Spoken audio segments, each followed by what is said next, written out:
Something unexpected is happening in Kenya's politics, and the country's most powerful political leaders or figures are taking notice. Nairobi Senator Edwin Sifuna has emerged as a force that has unsettled not one but two rival political camps simultaneously, a reality that political analysts are now openly addressing as his movement continues to gain ground across the country. The core observation making rounds among political commentators is direct and ambiguous. Both President William Ruto's camp and the United Opposition Group associated with the former Deputy President Rigathi Gachagua are genuinely worried about what Sifuna represents. The argument is that no one is either on those two political formations can honestly claim to be comfortable with the trajectory Sifuna's movement is taking. Both camps, despite being viral or rivals, find themselves on the same side of this particular anxiety. The timing of this political conversation was significant. It came just days after the Linda Mwananchi rally held in Kitengela on Sunday, February 15, 2026, that drew massive crowd, a fact that surprised many political observers, given that it came shortly after attempts had been made within ODM to remove Sifuna from his position as the Secretary General of the party. Rather than weakening his momentum, those internal efforts appeared to have strengthened his public standing and demonstrated that his support base extended beyond internal party structures. Sifuna's emergence has been described by analysts as an interruption of the existing political game. His rise was not anticipated by established players, and the scale of public interest his move generated caught both camps off guard. The Linda Mwananchi rally in Kitengela served as a concrete and visible evidence of the grassroots support arriving at a critical moment in the country's pre-election political circles when both Ruto and Gachagua were consolidating their respective bases. One of the central pillars of the political analysis surrounding Sifuna's focus is on the Gen Z voting bloc. Analysts describe the youth demographic as a sleeping giant that Sifuna appeared to be successfully awakening it. Young people are characterized as an enormous and uncompromising political force holding significant electoral weight not just in Kenya but globally. The argument is that whichever political direction that youthful energy flows ultimately determines electoral outcome, and Sifuna is currently the one directing that flow. Political observers noted that Sifuna has been tapping into youthful energy in a way that established politicians have not managed to replicate.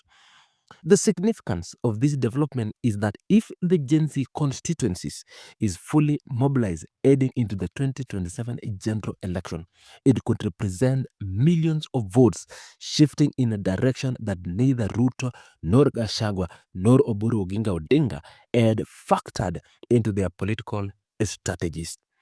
That possibility alone explains why both camps are monitoring Sifuna's movement with either growing concern and careful attentions. Beyond the youth bloc, analysts also have identified a second dimension to Sifuna's disruptive influence. His growing national prominence in creating complication, specifically for Gachagua within the opposition space.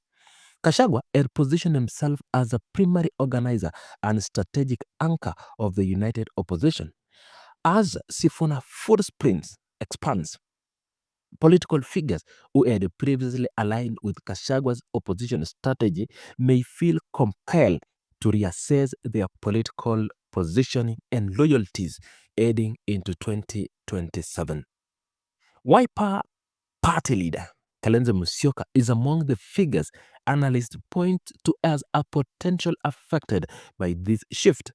As Sifuna's national profile grows, leaders who found comfort operating under Gachagwa's leadership within the opposition bloc now faces new calculation about where genuine political momentum lies.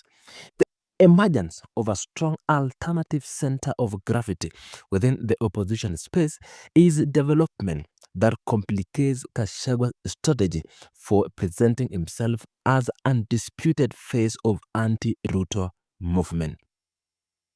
Beyond personal rivalries and factional competition, analysts have made a broader structural argument about what Sifuna's rise means for Kenya's politics as a whole. Both Ruto and Gachagua are described as belonging to the same entrenched political establishment despite their public conflict between them.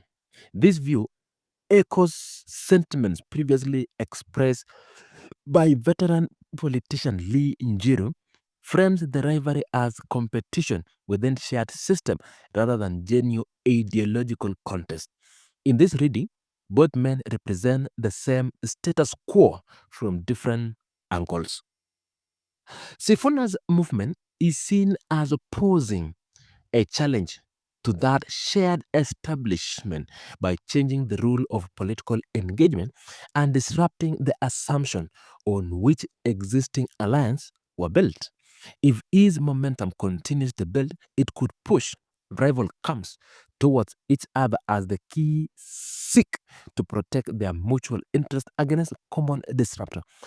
A scenario that would represent a dramatic reshaping of Kenya's political landscape ahead of the 2027. This broader analysis came alongside a notable public statement from Gachagua himself. He acknowledged the Sifuna-led faction directly, indicating that if the Linda Mwananchi movement produced a strong presidential candidate, the principles of united opposition would be prepared to set aside their individual presidential ambition and unite behind that candidate for the 2027 general elections.